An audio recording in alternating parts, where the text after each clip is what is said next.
Assassin's Creed 2 full play pass is $40. The biggest problem is that okay, let's read this. A full play pass entitles a non-live member to full access to this game on PCs or Macs while it is available on the OnLive game service. This game will be available until at least June 17th to 2013. Future OnLive membership may not be free and prices will vary. So that's the biggest problem I have with it. I'm sorry, but I can get Assassin's Creed 2 on the PC in a different format or from a different service and own the game forever. I think that's way too much for something that I'm not guaranteed forever. So for the most part, what I'm going to be doing is with OnLive, I'm going to be renting games. I will not. I refuse to pay $40 for something that I'm only guaranteed 3 years to play. Um, a lot of the times I play a game, I put it on the shelf for a while and go back to it years later. This has happened a lot of times with me. Um, so I don't agree with that pricing model.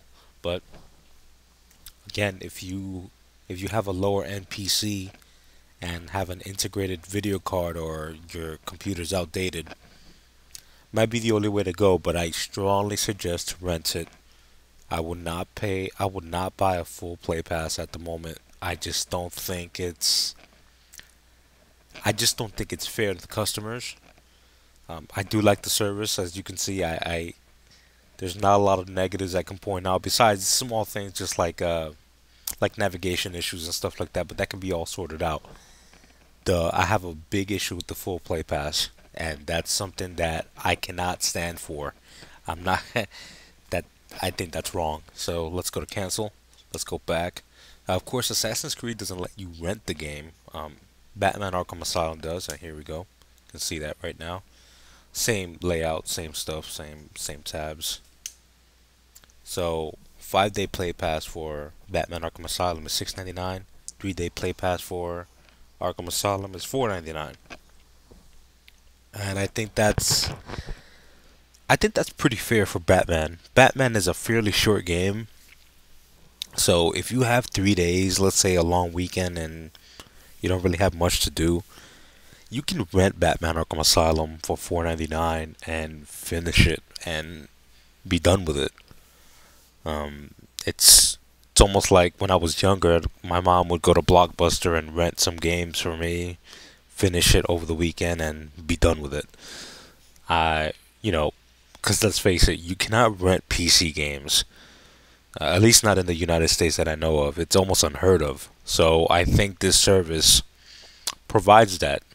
So, for example, if I was interested in Batman Arkham Asylum and I wasn't entirely sold on it, I can rent it and then purchase it.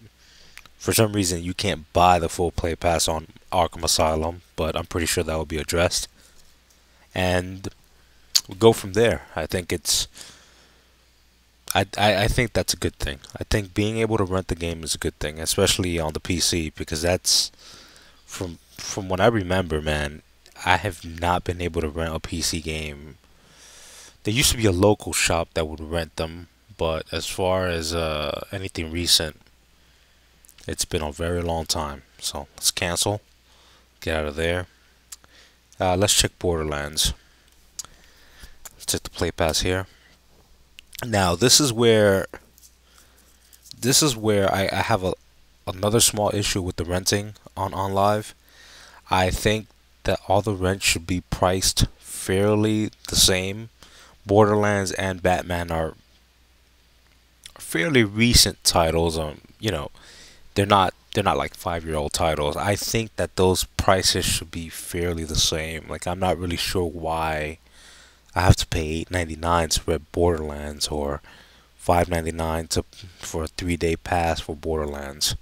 It's just I'm pretty sure this has a lot to do with the publishers and negotiations that they've worked out, but I just don't agree with it. When you go to Blockbuster or any video game store or any video game rental store, usually the prices are the same unless it's like an older title. So, but again, that's something that I'm pretty sure will be addressed later on. I'm pretty sure the prices will fluctuate, and I'm pretty happy that you can at least rent the game on the PC. That's I think that's awesome. Cancel. So that's that's it for the navigation. It's smooth.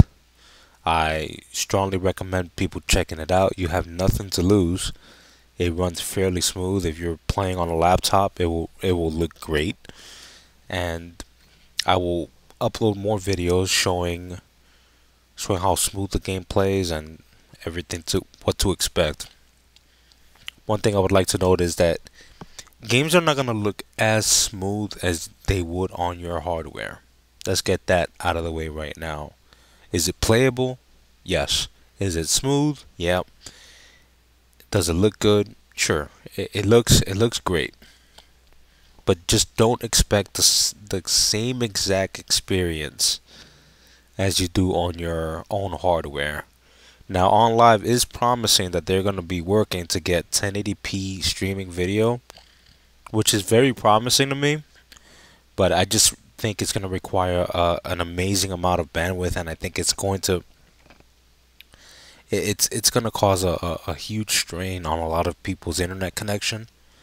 I'm actually going to upgrade my internet connection to 30 megs as soon as my cable service provider has it. So I have no problem with it, but from what I've played so far, I've had no hiccups and everything is running fairly smooth. So I suggest everybody just check it out. Again, you have nothing to lose. At the very worst, you can go to the marketplace and you can rent something. Actually, you can't even rent. You could just play the demo for Dirt 2, which is kind of odd.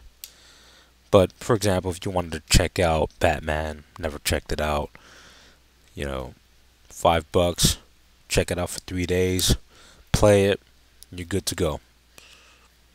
Not bad. So there you have it. That's OnLive. That's the menu and all the tabs.